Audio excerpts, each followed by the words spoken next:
नमस्कार दोस्तों, स्वागत है आपका अपने YouTube channel super tech teaching में।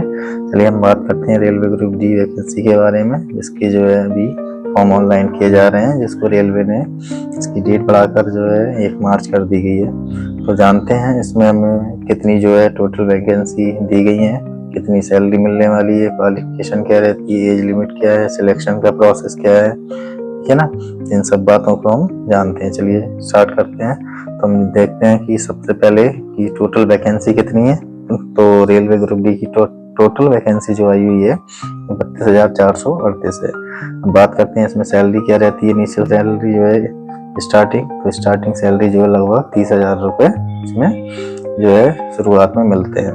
कौन लोग भर सकता है? तो ऐसे कैंडिडेट जिसने जो है 10वीं पास कर रखी है, 10th क्लास को पास कर रखा है और जिनकी एज कम से कम 18 वर्ष की हो गई है। तो मिनिमम एज जो है 18 साल हो और मैक्सिमम 36 साल के हो। तो 36 साल किसके लिए? जो जनरल कैटेगरी से बिलोंग करते हैं, ठीक है। तो ये एज लिमिट इसकी थी, मिनिमम 18 साल का कैंडिडेट होना चाहिए और मैक्सिमम 36 साल का यदि कोई जनरल कैंडिडेट है, वो UR जिसे बोलते हैं रिजर्व कैटेगरी से बिलोंग करता है। हम बात करते हैं रिजर्व कैटेगरी की। मान लिया आप जो है कोई कैटेगरी से बिलोंग करते हैं तो उनके लिए रेलवे ने जो है एज रिलैक्सेशन भी दे रखा है। यदि आप OBC से हैं तो 3 साल की छूट, और यदि आप SC ST से बिलोंग करते हैं तो 5 साल की छूट आपको जो है आयु में मिल जाती है। तो इस प्रकार जो है यदि आप OBC से बिलोंग करेंगे तो OBC के लिए 36 और 3 39 साल का कैंडिडेट जो भी होगा वो इस फॉर्म को डाल सकता है। ऐसे यदि कोई कैंडिडेट SC और ST से तो 5 साल ये और 36 वो 41 साल के कैंडिडेट इस फॉर्म को फिल कर सकता है। अब चलिए आगे बढ़ते हैं और जानते हैं इसके जो है सिलेक्शन प्रोसेस के बारे में। तो इसका सिलेक्शन प्रोसेस जो है 4 स्टेज में कंप्लीट होता है। तो पहला स्टेज है कंप्यूटर बेस्ड टेस्ट, जिसे हम CBT बोलते हैं। सेकंड है फिजिकल एफिशिएंसी टेस्ट, जिसे PET बोलते हैं। और तीसरा होता है डॉक्यूमेंट्स वेरिफिकेशन, जिसे बोलेंगे हम DB। और चौथा होता है मेडिकल एग्जामिनेशन, ठीक है। तो इस तरह से चलिए हम सिलेक्शन प्रोसेस की चारों स्टेज को जो है डिटेल से जानते हैं। इसमें पहला स्टेज रहता है कंप्यूटर बेस्ड टेस्ट, जिसे बोलते हैं CBT, ठीक है। तो CBT एग्जाम में क्या होगा कि जो है आपको टोटल नंबर क्वेश्चन कितने 100 क्वेश्चन पूछे जाएंगे, ठीक है। 100 क्वेश्चन जो है कितने मिनट में? 90 मिनट में आपको सॉल्व करने होते हैं। एग्जाम टाइम होगा 90 मिनट का और टोटल क्वेश्चन रहेंगे 100। अब इस जो 100 क्वेश्चन में है, इसमें जो है कौन कौन सा जो है सेक्शन रहता है। तो इसमें सेक्शन यानी 4 पार्ट रहते हैं सिलेबस के। पहला रहता है जनरल साइंस, और दूसरा होता है मैथमेटिक्स, तीसरा होता है रीजनिंग, ठीक है। और चौथा रहता है जनरल अवेयरनेस और करंट अफेयर्स, ठीक है। तो जानते हैं जनरल साइंस के कितने क्वेश्चन? 25 क्वेश्चन 25 मार्क्स के, मैथमेटिक्स 25 क्वेश्चन 25 मार्क्स, रीजनिंग के 30 क्वेश्चन 30 मार्क्स के, जनरल अवेयरनेस और करंट अफेयर्स के 20 मार्क्स 20 क्वेश्चन 20 मार्क्स के। तो आपको जो है टोटल 20 मार्क्स के आपको जो है यहाँ पर जनरल अवेयरनेस पूछी जाएगी, 30 की जो है रीजनिंग, 25 की 25 की मैथमेटिक्स, 25 जो है जनरल साइंस के। तो कुल मिला के आपको जो है 100 क्वेश्चन इसमें जो है पूछे जाने वाले हैं, और इन 100 क्वेश्चन को आपको 90 मिनट में सॉल्व करना होता है। बात करते हैं क्या एग्जाम में नेगेटिव मार्किंग होती है या नहीं। तो हाँ जी हाँ, इसमें नेगेटिव मार्किंग होती है, और वो भी कितनी 1/3 की। यदि आप एक आंसर जो है गलत टिक कर रहे हैं तो उसका जो है आपका सही में से आपका 1 नंबर में से आपको 1/3 काट लिया जाएगा। तो 1/3 आपसे सही जो आपके नंबर है उसमें से काट लिए जाएंगे। तो ये था नेगेटिव मार्किंग के बारे में। तो इसमें जो है 1/3 की नेगेटिव मार्किंग रहती है। बात करते हैं सेकंड स्टेज। यदि आप जो है रिटन क्वालिफाई कर जाते हैं, CBT बेस्ड जो है टेस्ट होता है, अगर वो क्वालिफाई कर जाते हैं, ठीक है, तब आपको नेक्स्ट स्टेज में जाना होता है, जिसका नाम होता है फिजिकल एफिशिएंसी टेस्ट, जिसे बोलते हैं PET। और PET में जो है जितने क्वालिफाई कैंडिडेट होते हैं उनके 3 टाइम्स कैंडिडेट को बुलाया जाते हैं। 3 गुना कैंडिडेट्स को जो फिजिकल के लिए बुलाया जाता है। अब इस फिजिकल में क्या होता है? इस फिजिकल की जो है 2 जो है कंडीशंस रहती हैं। पहली कंडीशन वेट उठाने की, दूसरी रनिंग, यदि और मेल फीमेल दोनों के लिए ही अलग अलग कंडीशंस दे रखी हैं। बात करते हैं वेट। तो वेट में क्या होता है कि 35 किलोग्राम का जो वजन होता है उसे 2 मिनट में 100 मीटर तक जो है ले जाना होता है, इसके लिए मेल कैंडिडेट के लिए। यदि कैंडिडेट इस कंडीशन को क्वालिफाई कर जाता है तब उसको नेक्स्ट स्टेज रनिंग के लिए आगे भेजा जाता है। यदि कोई कैंडिडेट 2 मिनट में जो है 100 मीटर तक 35 किलोग्राम का वजन नहीं लेके जा पाता तो उसे डिस्क्वालीफाई कर दिया जाता है और उसे रनिंग के लिए नहीं भेजा जाता, उसे रोक दिया जाता है। अब बात करें रनिंग कितनी होती है मेल के लिए, तो 1000 मीटर की रनिंग 4 मिनट 15 सेकंड में जो है कंप्लीट करनी होती है। ठीक है, अब बात करते हैं, ये तो हो गई मेल कैंडिडेट की। अब फीमेल कैंडिडेट की बात करें तो फीमेल कैंडिडेट के लिए भी जो है यही जो है दोनों कंडीशंस रहती हैं फिजिकल की, लेकिन इसमें वेट जो है 35 किलोग्राम ना होकर 20 किलोग्राम कर दिया जाता है। 100 मीटर की दूरी रहती है, 2 मिनट का समय होता है।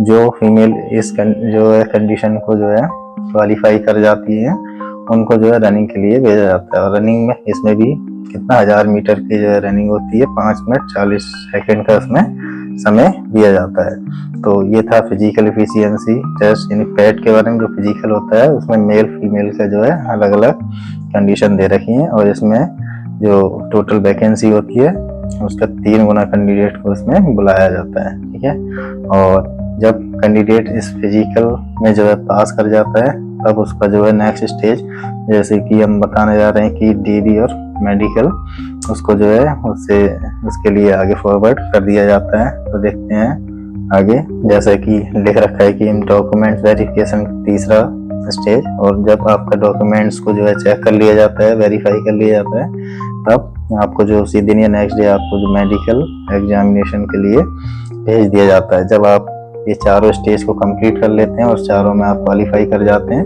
तब आपको जो है रेलवे द्वारा ज्वाइनिंग लेटर भेजा जाता है और आपकी फाइनली यहाँ पर ज्वाइनिंग हो जाती है। अब हम थोड़ी सी बात कर लेते हैं मैथ की जो है डिटेल सिलेबस के बारे में।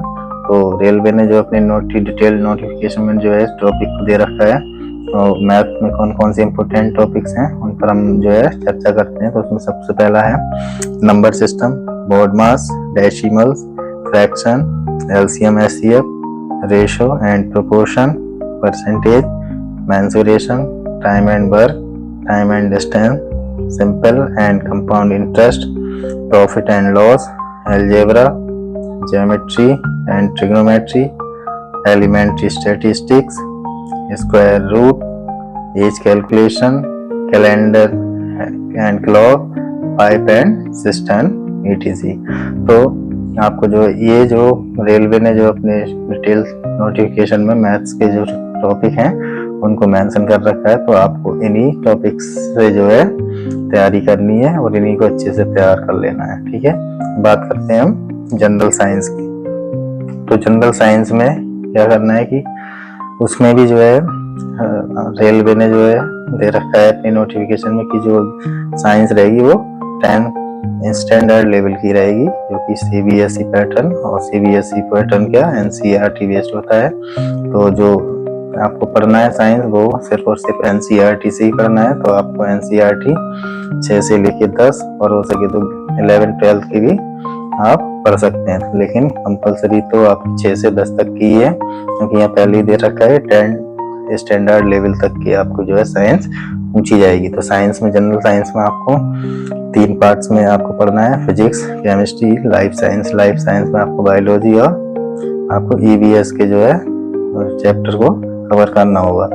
तो आपको फिजिक्स के लिए, केमिस्ट्री के लिए, लाइफ साइंस यानी बायोलॉजी, ईवीएस के लिए सिर्फ और सिर्फ क्या पढ़ना है एनसीईआरटी, जो कि सीबीएसई फॉलो करती है, और लेवल जो आपका रहेगा 10 स्टैंडर्ड का, 10वीं तक का आपका जो लेवल रहेगा। तो ये था हमारा जनरल साइंस की डिटेल। अब हम बात करते हैं कि हम 80+ स्कोर कैसे करें। तो उसके लिए हम कैसे क्या करें, देखिए 80+ स्कोर कैसे करें। तो इसके लिए सबसे पहले आपको जो है सिलेबस को जो है गो थ्रू कर देना है, अच्छे से सिलेबस को पढ़ना है और देखना है कि कौन से सब्जेक्ट से कौन से टॉपिक को जो है पूछा गया है या उसके बारे में दिया गया है। तो सबसे पहले आप जो है सिलेबस को डाउनलोड कर लें और उसे अपने स्टडी रूम में लगा लें। और फिर उस पर जो है काम करना शुरू करें। और डेली आपको जो है टाइम टेबल बनाना है। डेली जो है 8 से 10 घंटे का टाइम आपको देना ही देना है, इससे कम जो है बिल्कुल नहीं देना। और इसके साथ साथ आपको डेली एक previous year question paper set लगाना है। आप रेलवे ग्रुप डी या रेलवे एनटीपीसी जितने भी रेलवे ने एग्जाम कराए हैं उसके प्रैक्टिस सेट मार्केट से लेना है और उसको डेली लगाना है। और आपको जो है ऑब्जर्व करना है कि कहाँ से सवाल पूछे जा रहे हैं और किस तरह के सवाल जो है एग्जाम में पूछे जा सकते हैं। तो इस तरह से जो है आप जो है तैयारी करेंगे तो आपको जो है C+ स्कोर जो है आ ही जाएगा आराम से। और इसके साथ ही आपको क्या करना है, जब आप जो daily previous year question paper लगाएंगे और 8-10 घंटे का टाइम टेबल बना लेंगे, तो आपको करना क्या है कि इन 8 से 10 घंटे के बीच आपको टॉपिक वाइज नोट्स तैयार करने हैं हर सब्जेक्ट के, ठीक है। और उन्हीं नोट्स को जो है मल्टीपल टाइम जो है क्या करना है, रिवीजन भी करना है, ठीक है। जब आप रिवीजन करेंगे तो आपको जो है सारी चीजें जो है याद होती चली जाएंगी और कंसेप्ट भी क्लियर होते चले जाएंगे। अब हमारा जो है 150 दिन का लक्ष्य क्या है, हम इसके बारे में ही बात कर लेते हैं।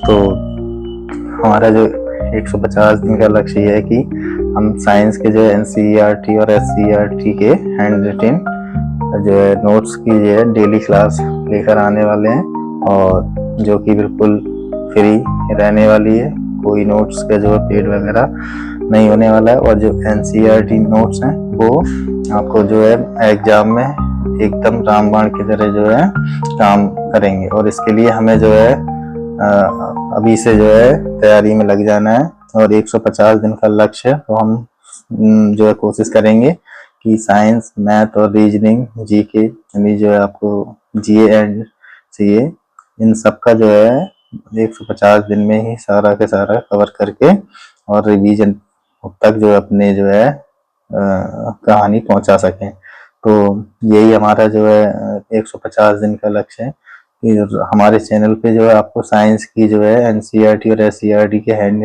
रिटन नोट्स जो है आपको जो है सामने क्लास के माध्यम से देना शुरू कर दिया जाएगा। तो आपसे जो है हमारा बस कहना यही है कि अगर आप लोगों ने जो है चैनल को सब्सक्राइब नहीं किया है तो चैनल अवश्य सब्सक्राइब करें और उसको जो है शेयर भी करें। आप जैसे ही जो है चैनल सब्सक्राइब करेंगे आपके पास नोटिफिकेशन पहुंचता रहेगा और आप अच्छे से जो अपनी तैयारी को जो है करते रहेंगे। और आपके पास NCERT और SCERT के जो नोट्स हैं, जिस तरह से हमने पढ़ के भी जो है अपना क्वालिफाई किया है, जो है NTPC में भी किया है, रेलवे ग्रुप D, ALP इन सब के CVT को जो है क्वालिफाई किया है, तो हम जो है उन्हीं नोट्स के माध्यम से आपको भी जो है इस ऊंचाई तक पहुंचाने के लिए कोशिश और जो है तत्पर रहेंगे। तो आप लोगों से जो है यही कहना है कि आपने अगर चैनल को सब्सक्राइब नहीं किया तो चैनल अवश्य सब्सक्राइब करें। तो ये थी आपकी जो है रेलवे ग्रुप D की जो है वैकेंसी के बारे में जानकारी, कौन लोग इसमें जो है एलिजिबल थे और कितनी सैलरी मिलने वाली है जो आफ्टर ज्वाइनिंग, और कितने जो है इसमें सेक्शन होने वाले हैं, ये सब हमने जो है इसके बारे में चर्चा करी ली। तो देखते हैं आगे से हम जो है अपनी वीडियो को जो है चैनल पर डालना शुरू कर देते हैं। और चलिए ठीक है, थैंक यू, धन्यवाद।